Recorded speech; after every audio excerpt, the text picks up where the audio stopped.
అందరికీ వందనాలు. ఈరోజు మనము ఆసేనతు గురించి తెలుసుకుందాము. ఆదికాండము 41-45. ఫరో యోసేపునకు జప్నత్పనేహు అను పేరు పెట్టి అతనికి ఓను యొక్క యాజకుడైన పోతిఫెర్ కుమార్తెయగు ఆసేనును తీర్చి పెండ్లి చేసెను.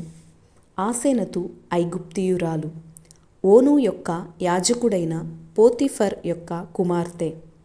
ఓను ఐగుప్తులో ఉన్న ఒక మహాపట్టణము. ఓను అంటే సూర్యుడు లేక బలము అని అర్థము. పోతిఫర్ అంటే సూర్యదేవత యొక్క దానము అని అర్థము. ఈమె తండ్రి సూర్యదేవతను ఆరాధించేవాడు కనుక ఈమె పేరు అన్యదేవత పేరు. ఆసేనతు అనగా నాతు అను ఐగుప్తు దేవతకు శిష్యురాలు. ఈమె తండ్రి యాజకుడు కనుక ఈమె నిష్ఠలతో భక్తి నియమాలతో పెరిగినది, అయితే నిజదేవుని ఎరుగనిది. ఈనాడు అనేకులు ఎంతో భక్తిగా నిష్ఠగా ఏదో ఒక దానిని దేవునిగా చేసుకొని ఆరాధిస్తున్నారు. అటువంటి వారి హృదయ వాంఛలు చూసిన దేవుడు వారికి తన్ను తాను బయలుపరుచుకొనుచున్నాడు. ఆసేనతుకు భక్తియున్నది, కానీ సృష్టికర్త సృష్టిని పూజించుచున్నది. అయితే దేవుడు సృష్టికర్తను ఎరిగిన యోసేపు వంటి గొప్ప వ్యక్తికి ఆమె భార్య అగునట్లు చేసెను.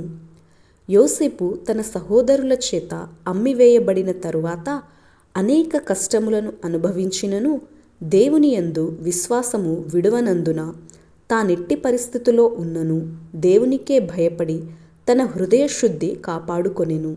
దేవుని ఆత్మ అతని యందు నివసించుట అన్యరాజైన ఫరో చూచినప్పుడు రాబోవు సమృద్ధిని గురించి, కరువును గురించి ఫరోకు వచ్చిన కల భావమును యోసేపు చెప్పినప్పుడు ఫరో యోసేపును ఐగుప్తు దేశమంతటి మీదను అధికారిగా నియమించెను. యోసేపునకు జప్నత్పనేహు అని పేరు పెట్టి అతనికి ఓను యొక్క యాజకుడైన పోతిఫర్ కుమార్తె అయిన ఆసేనును ఇచ్చి పెండ్లి చేసెను. అప్పుడతని వయస్సు 30 సంవత్సరములు. జప్నత్పనేహు అనగా లోకరక్షకుడు లేక మర్మములు బయలుపరచువాడు అని అర్థము. అన్యురాలైన ఆసేనతును యోసేపు కోరుకొని వివాహము చేసుకొనలేదు, కానీ అది దేవుని ఏర్పాటుగా భావించి అంగీకరించెను. అలాగే ఆసేనతు కూడా అతనిని కోరుకొని వివాహము చేసుకొనలేదు, కానీ తల్లిదండ్రుల యొక్క పెద్దల యొక్క ఏర్పాటుకు అంగీకరించెను. అయితే ఈనాడు అనేక మంది యువతీ యువకులు తమ ఇష్టానుసారముగా మేము పెళ్లి చేసుకుంటున్నామంటూ దేవుని దుఃఖపరుస్తున్నారు. అంతేకాక దేవుని చిత్తానికి, నిజమైన ప్రేమకు చోటులేని వారి దాంపత్య జీవితంలో విఫలులై విడిపోవుచున్నారు. యోసేపు అనేక విషయాలలో క్రీస్తుకు ముంగుర్తుగా ఉన్నాడు. అన్యస్త్రీని వివాహము చేసుకొనుట కూడా ఆయా జాతులలో నుండి, ఆయా భాషలు మాటలాడు వారిలో నుండి క్రీస్తు తన రక్తమిచ్చి కొన్న వధువు సంఘానికి, పెండ్లి కుమార్తెకు గుర్తుగా ఉన్నది. అన్యురాలైన ఆసేనతు ఫలించేడు కొమ్మగా ఉన్న యోసేపుతో అంటుకట్టబడి ఫలించినది. మనష్షే, ఎఫ్రాయిము అను 2 కుమారులను కన్నది. చిన్నతనములోనే తల్లిని పోగొట్టుకున్న యోసేపు అనేక సంవత్సరములు తండ్రికి, అన్నదమ్ములకు దూరమై ఒంటరితనాన్ని, బానిసత్వాన్ని, నిందలను, చివరకు చెరసాల జీవితమును అనుభవించెను. అయితే యోసేపు ఆసేనతు సాహచర్యములో ఆ దుఃఖము నుండి నివారణ పొందెను. ఇస్సాకు కూడా తన తల్లి అయిన షారా మరణము వలన పొందిన దుఃఖము నుండి రిబ్కా భార్యగా వచ్చాక నివారణ పొందెనని మనము చూస్తున్నాము. కనుకనే యోసేపు తన పెద్ద కుమారునికి మరిచిపోవునట్లు చేయువాడు అని అర్థమిచ్చు మనష్షే అను పేరు పెట్టెను.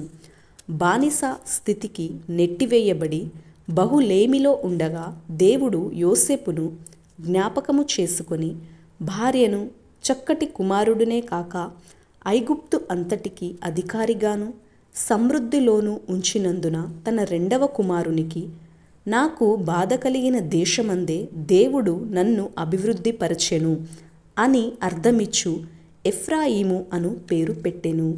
ఆసెనతు అన్యురాలు అయినప్పటికీ తన భర్త దేవుని యందు విశ్వాసముంచి భర్తతో ఏకీభవించెను. కాని సొలొమోను భార్యల వలె తన దేవతలకు బలిపీఠములను కట్టమని వేధించలేదు. ఆసెనతు సూర్యదేవతకు యాజకునిగా ఉన్నవాని కుమార్తెగా ఉన్నను యెజెబెలు వలె తన భర్తను కీడు చేయుటకు ప్రేరేపించలేదు. భర్తపై అధికారము చెలాయించలేదు. మోషే భార్య వలె తమ బిడ్డల సున్నతి విషయంలో ఆటంకపరచలేదు. బిడ్డలకు పేర్లు పెట్టవలసినప్పుడు తనకిష్టమొచ్చిన అన్యదేవతల పేర్లను ఎన్నుకొనలేదు. అయితే ఆ అవకాశాన్ని యోసేపుకు అప్పగించెను. ఆసెనతు యోసేపుకు భార్యగా ఉండి 2 కుమారులకు తల్లి అయినప్పటికీ ఒక్క మాట కూడా మాటలాడినట్లు కానీ ఏ విషయానికైనా అభ్యంతరము చెప్పినట్లు కాను కనబడలేదు. సాధువైనట్టియు మృదువైనట్టియు గుణమును అక్షయ అలంకారము గల మీ హృదయపు అంతరంగ స్వభావము మీకు అలంకారముగా ఉండవలెను. అది దేవుని దృష్టికి మిగుల విలువగలది. అటువలే పూర్వము దేవుని ఆశ్రయించిన పరిశుద్ధ స్త్రీలును తమ స్వపురుషులకు లోబడియుండుట చేత తమ్మును తాము అలంకరించుకొనిరి. ఆ ప్రకారము శారా అబ్రహాముని యజమానుడని పిలుచుచు అతనికి లోబడి ఉండెను. మీరును యోగ్యముగా నడుచుకొనుచు ఏ భయమునకు బెదరకయున్న ఎడల ఆమెకు పిల్లలగుదురు అన్నట్లుగా జీవించెను. స్త్రీలు మౌనముగా ఉండి సంపూర్ణ విధేయతో నేర్చుకొనవలెను. స్త్రీ మౌనముగా ఉండవలసినదే గాని ఉపదేశించుటకైనను పురుషుని మీద అధికారము చేయుటకైనను ఆమెకు సెలవీయను. మొదట ఆదామును తరువాత అవ్వయును నిర్మింపబడిరి కారా? మరియు ఆదాము మోసపరచబడలేదు, కానీ స్త్రీ మోసపరచబడినది, అపరాధములో పడెను.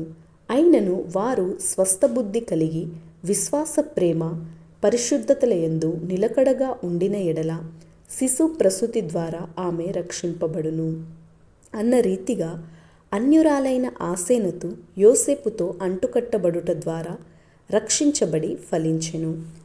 పురుషులారా, మీరును మీ భార్యలను ప్రేమించుడి.